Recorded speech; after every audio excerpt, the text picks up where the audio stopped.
Good morning, everybody. We're just going to wait for a few more people to join, and we'll get started in about 2 minutes.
Forex Lens gives you the edge. Forex Lens understands the global economy and financial markets. With machine learning, we give you real-time global analysis and investment strategies. Forex Lens lets you invest and earn with institutional traders, even if you're new to trading. Trading and investing made simple with Forex Lens. Check out our performance at forexlens.com. Get the edge on trades. Your eye into the markets. forexlens.com.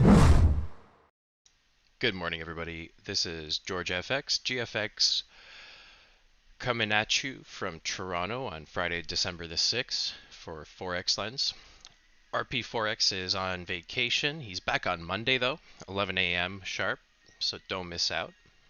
You guys will be back to the live broadcasts, regular programming. And of course, I might be back from time to time with some different types of educational material, mostly technical analysis theory, as well as algorithmic trading, backtesting, things like that. Less so on the analysis side, more so on the theoretical and implementation of strategy side. So today I wanted to go through, first of all, let's take a look at our news this morning. It was something, the NFP came out very strong for USD, came in way higher than expected. And if we look at the graph for the year, for 2019, we could see that this was one of the highest levels of the year. US dollar saw a nice strong support at this level, which we tested and bounced off from.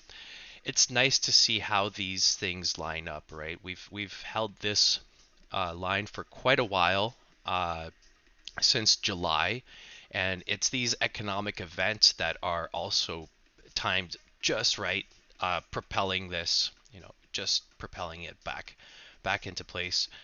Same with the Dow. I'd like to keep a market outlook. And if we look at things like instruments like Euro USD, for example, those pivot points that we're talking about, they're really respecting, right? So if you remember our pivot point conversation from the other day, anything going below the main pivot line for that period is going to be bearish, and your confirmation is the S1, and we dipped right below that S1. This would have been a great entry for even having a sell stop. Great entry point for you. You could have taken profits at the S3. Either way, depending on that economic indicator, if this was lower, and you could have set yourself up for the exact same thing here going the other way. So, in terms of strategy, if you wanted to capitalize on the NFP, you could have set this up both ways and seen profits no matter which way it went, right? Just using that pivot point alone. Of course, you still have to be cognizant and make sure that you set your levels properly, your stop loss properly with the outside of the R1, R2, R3. So in this case, we would have set our stop loss right outside the R1 if we were going bearish, and we would have set our stop loss right outside S1 if we were going bullish. But uh, there's you would still have to monitor this. As you're live trading, just keep an eye on it. There's a refresh you could do here. And of course, you could see some of the precursor events, the setups from before, especially for looking at the US dollar index.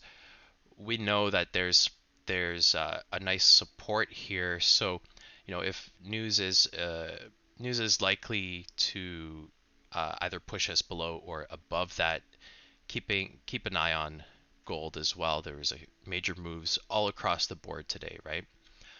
So what I wanted to do is walk you through a little bit of backtesting. And if you're not backtesting, then I feel really sorry for you. You should be. Backtesting is your best friend, one of your best friends in your trading tool set. If you're not doing it, I'll show you how to get set up. I'll show you how to get started. There's also a lot of resources online, of course.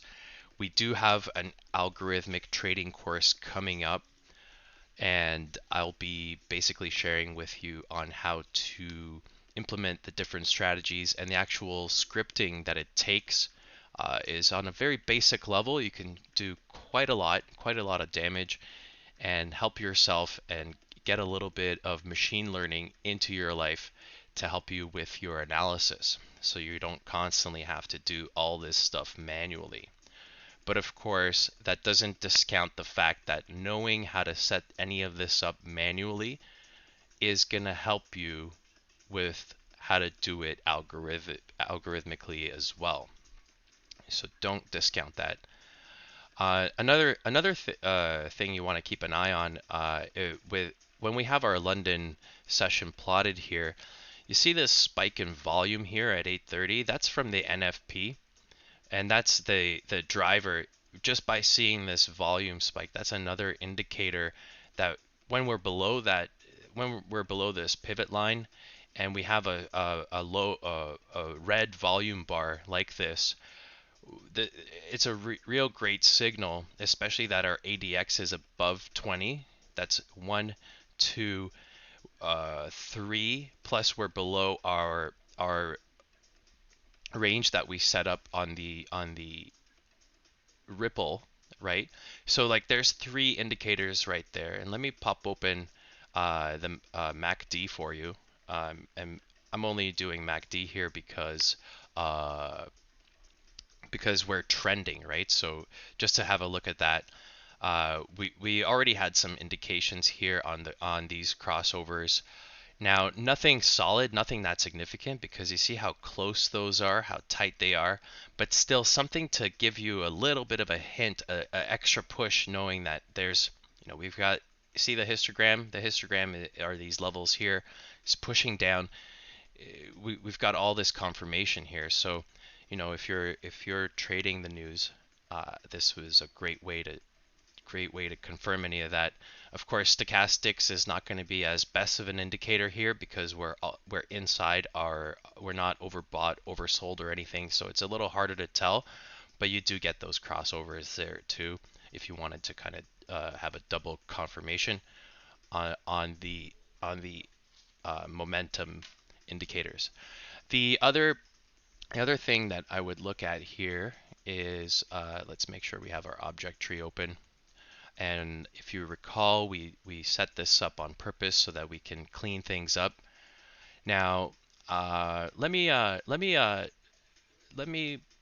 a couple of backtesting strategies just to show you a bit of an intro on how we can set up some alerts for ourselves and how we can create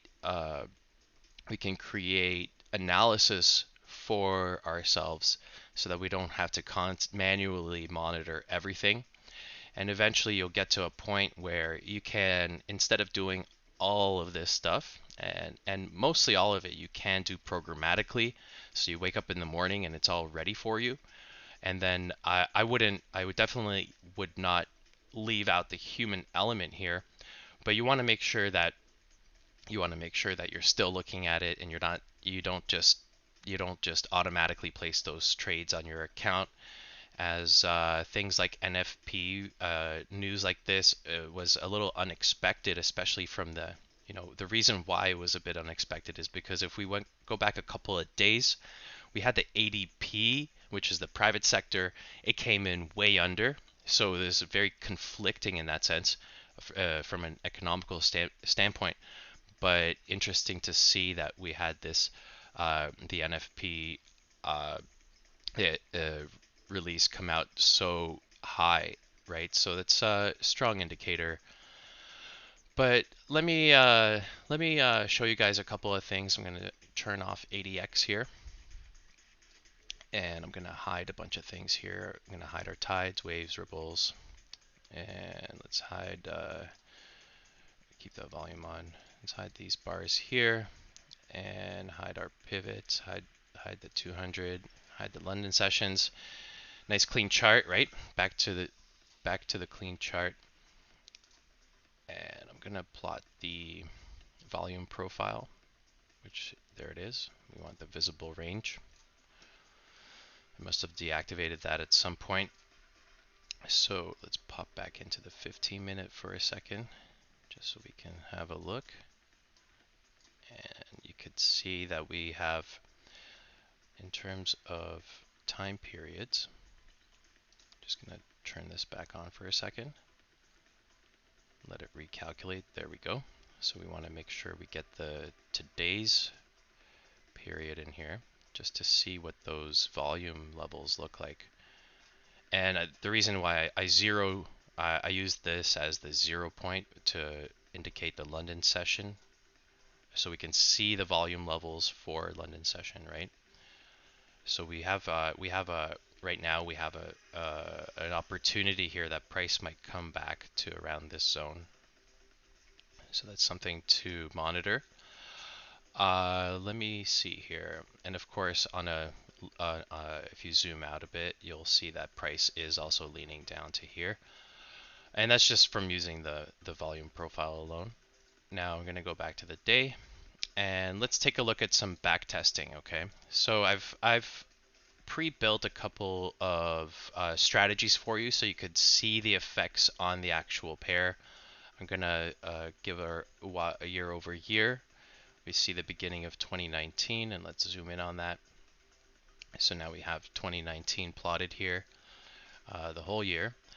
And one of the scripts I wrote for you guys to see how this works is a stochastic strategy, right? So if we were to use a stochastic strategy and backtest it on the daily chart, we can open up our strategy tester. We'll write our script and apply it on the chart, and you see how we get these entries plotted. FXL short entry, FXL long entry, FXL short entry, FXL long. Now this is at 52% profitable on this period. Not bad. I mean, it's over 50%. We could definitely do better. And the reason why this one is a bit unfinished, it basically it'll take the signal here and it won't close it until the next signal, and same as over here. But you can see that those are pretty clean in terms, if you're using other analysis in conjunction with this, you do get nice entry points plotted for you, right? And those are, see how those are coming in at the very overbought territories that's signaling for you, and these are coming in at oversold territories signaling for you as well. And same over here. We don't do anything in this area because it's within our 80 and 20 range on the stochastic. We don't mess around with that, right? But you could see how clean those entries would have been if you're also using it in conjunction with your day-to-day analysis, and that's on the daily, right? So these are longer time frames. We're holding this for quite a bit, right? From July 1st until July 31st. We're riding that wave down, right? And we're waiting for that next oversold area. We would ride this wave up, but use other technical analysis within this area here in order to figure out our take profits, figure out our stop loss, uh, right? So all these other tools that we have here, for example, the tide. So if we were to use this strategy and just looking at Dow theory basic, where you have your tide plotted, where you have your 200-day moving average plotted, right? Just from that alone, you have the 200-day moving average being your resistance. If you're taking this entry here, you get a signal using your back-tested strategy. You're taking your signal, you're using the tide to figure out where you can potentially have a take profit area if it's going up to that region. And of course, right, we plot those waves and we plot the ripples as well. We get some more information. But on this one here, because we're on the daily time frame, these guys are going to be a little bit useless when we're looking at these swing trades, right? So, catch a few pips, use other analysis to confirm this kind of stuff. But if you look over here, we have our strategy tester. This is all based on scripting, right? So we write strategies here in something called Pine script. And I'll be going over how to do your own strategy and strategy testing next week in full detail. So if I go to the 15-minute time frame here, you could see we have a lot better results. We're at 64% profitability based on the just a full stochastic strategy alone. And of course, we'll get these false signals, false entries, and I'll explain to you how you can avoid entering a false entry like this on a back-tested strategy. For example, check this out. We had our NFP coming out at 8:30 a.m. We knew that it was going to be either really good or really bad, and that was going to drive price either up or down. So if we had a signal in the London session prior to this NFP, we would definitely not take it because, well, the strategy doesn't know about NFP, right? All it knows is, hey, stochastics is in the oversold territory. This is a great entry. But guess what? It's not. As I explained yesterday when looking at things like stochastics, MACD, you don't want to deal with anything within the 20 and the 80, or depending on the pair, it could be 70 and 30.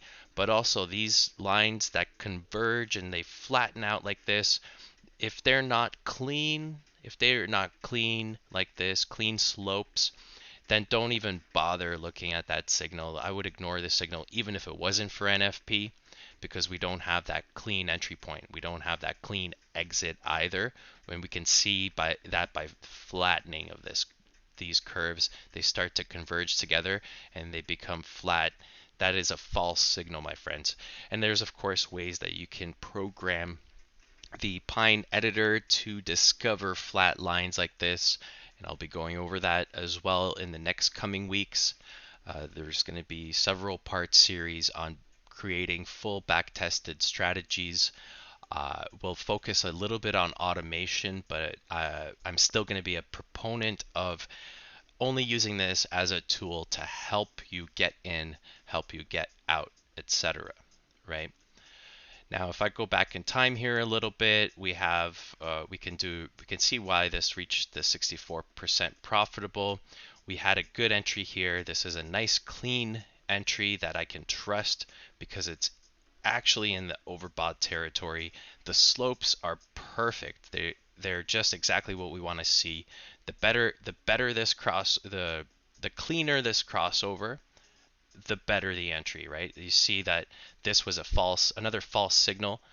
The reason being is you see how jaggedy and flat that becomes in here. Right away we know, hey, algo, you're not giving us the right signal. We're going to ignore you. Even with this long entry, we did get a decent slopes here. However, it did start to flatten out. So this is a little bit more unreliable. Yes, there was a move up. We could maybe use that as a bit of an indicator with some other analysis, but definitely apply your other analysis in conjunction with something like this. It's going to be a lot smoother, and you're going to have a pretty good time trading. Here's another flat line false entry for a short. We have this. So we get this. If we got this here, right around this midpoint, if you look at this, we got the entry right there, and prior to it, see how flat that is? We would have already known that this is a fake signal, and right after it, we can also see that it's very flat. So we don't really generally trust that unless you do want to go for those really short moves, which you probably don't unless you have a really good broker. But down here, we had a very not as clean of a slope, but we had a clean exit. So anywhere up on this, this is probably some fundamentals here. Anywhere within this clean slope, we could have taken an entry. The more we approach the 80 mark, the less that entry works for you. And if you plot your pivot points, you can really see when you can get in, get out. It does respect the pivot points. If we use shootout, especially if you're bullish here, right? So we're not just using uh, the strategy testing. We're not just using the back testing here. We're also using our other analysis to help push things through, to confirm things, and be on the mark. Now let's switch this over from full stochastics to MACD, just so you could see the difference. And I've got a couple of scripts I'm going to show you, and I'll walk you through a bunch of different strategies in the next coming weeks, so you can really get to know backtesting. You could backtest all the different indicators and start combining them together, right? And literally using the different strategies out there to help you learn how price works, how price action works, when to enter, when to exit. But don't forget to use all your other analysis for confirmations, right? So let's see if we can get this restarted here. I believe that there might be an issue with our MACD. No data. Perhaps this is locked into. Let's see here. Actually, here I'll move this over to this one here. This is a variation of MACD called TRIX, and it is a lot smoother and cleaner. Definitely something to look into as well. I'll go over those in the future. But this is what I do. I write algorithms. I'm a developer. I day trade, and I do technical analysis. So if you guys want to learn how to build some back testers, make sure to tune in next week, and I'll be sure to announce those times. And you can see here that we're not really finding any. And this is a great. There we go. On the 5-minute chart, we got a 64, right? So there's definitely the time frames do affect the strategies as well, and I'll show you how to build a script where it'll also test the different time frames and let you know which time frames your strategy works on the best. But we can see we have a couple of shorts here.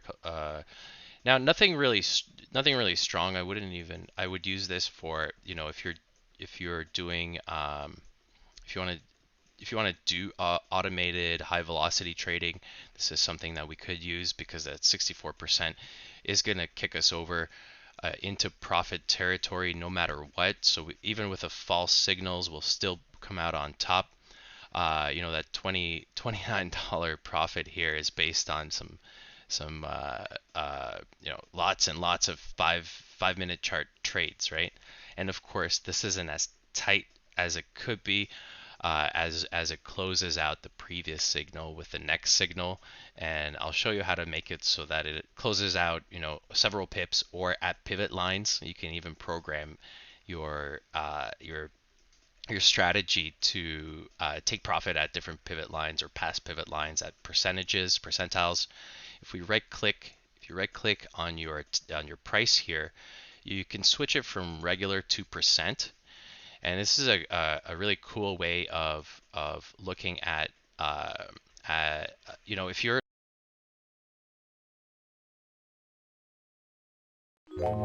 Forex Lens gives you the edge. Forex Lens understands the global economy and financial markets. With machine learning, we give you real-time global analysis and investment strategies. Forex Lens lets you invest and earn with institutional traders, even if you're new to trading. Trading and investing made simple with Forex Lens. Check out our performance at forexlens.com. Get the edge on trades. Your eye into the markets. forexlens.com.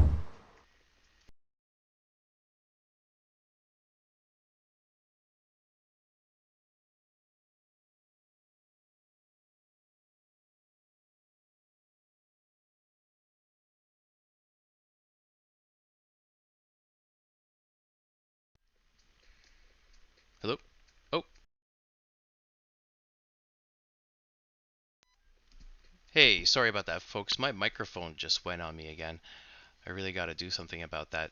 As I was saying, the percentages will help you if you can start to estimate instead of just using the price. If you look at this on a percentage level, if and you go back in time and figure out what are the most common percentiles on your pivot points, you can actually start figuring out which percentile, no matter what the price is, you can figure out the percentile on price moves and main price moves that you get through your support and resistance.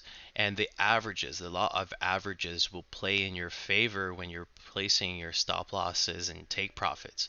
So instead of using price, look at percentages, and then I'll show you later on how you can program those percentages off your pivot points right into your strategy, increasing your profitability percentile. And that's basically it, right? Very basics. I won't go too deep into it today, but check me out next week. And remember that RP is back on Monday at 11 a.m. to do the top-down analysis on the currency pairs. And we might do a couple of live sessions together just for fun, keep things engaging for you guys. And of course, I'll send out a message when when the next more advanced backtesting strategy course will happen. I just wanted to give you guys a little bit of a breakdown and let you know that you can start automating a little bit of your trading day, and we'll help you with that. So thanks for tuning in today, and I'm excited to see you guys next week. And I'm also really excited for RP to be back. We have a really good time here trading, and I'm really excited for Monday. I'll see you then. Thanks for tuning in. My name is George FX, and I'm signing off. Thank you very much. Bye.